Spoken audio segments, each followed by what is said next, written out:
The Brian Hester Show. In fact, I'll just shut up. It's the Brian Hester Show. It's always good. Grow up. So, Mr. Comstock, you made some comments on budget. You want to talk about budget, so some general comments. In 2014, between 2014 and now, there's been I'm sure. there's been about 7% student population growth. Between the same time, the school operating budgets increased about 37%. So you have a 7% growth on students, 37% growth on operating.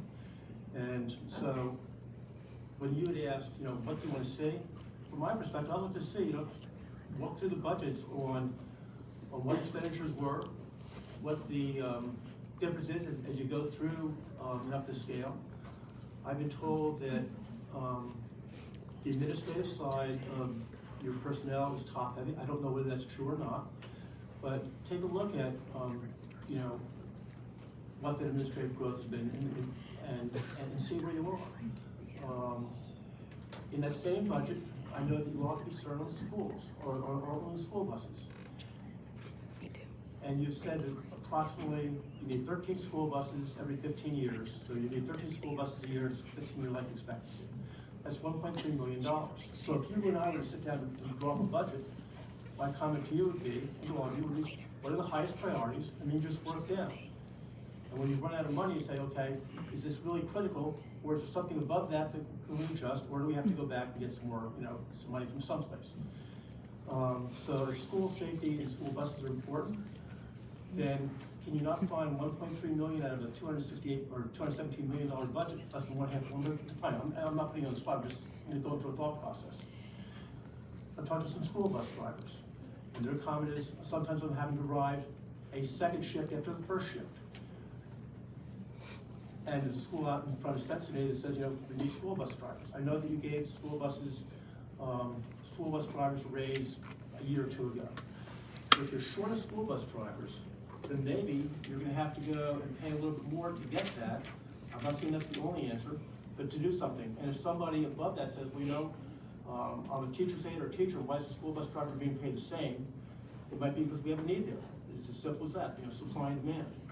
So from my perspective, I'm just looking to see where you are. I'm going to challenge you to go through that budget and ask yourself the question, is everything in this budget needed? Mr. Hester said, and you've said, it's needs-based, but each year you've gone up.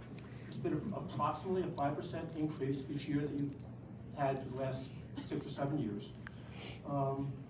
Yet there's some things in there that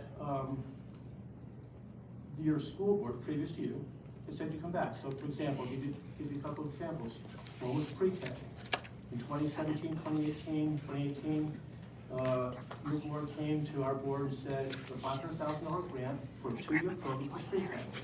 The comment was that if you're going to have local money involved, that we will come back.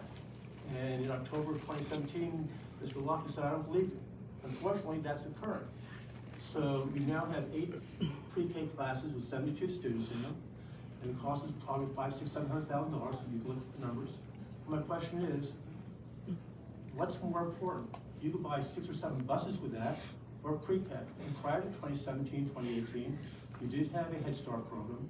You do have other opportunities in the private sector for parents to, give their children something to play with, etc.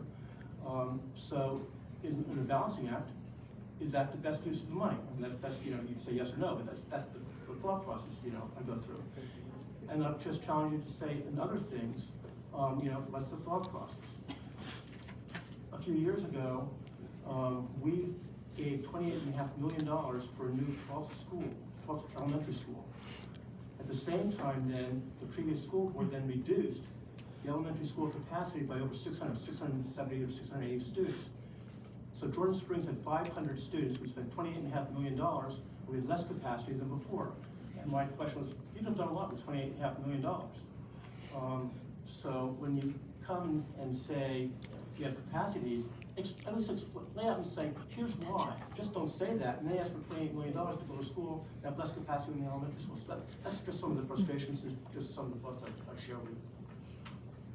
And I think, Mr. Comstock, I also appreciate the work you do. White, did you have a?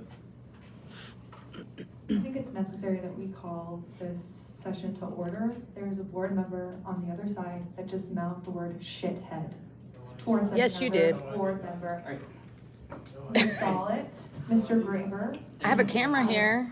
Thank you, Ms. White. I think the conversation that Mr. Dunn had, Mr. McCarthy, and had around really getting on the same page and having, not accusing either side. We recognize that many of us were not at this table when decisions were made that impacted the relationship that these boards have. But moving forward in that direction,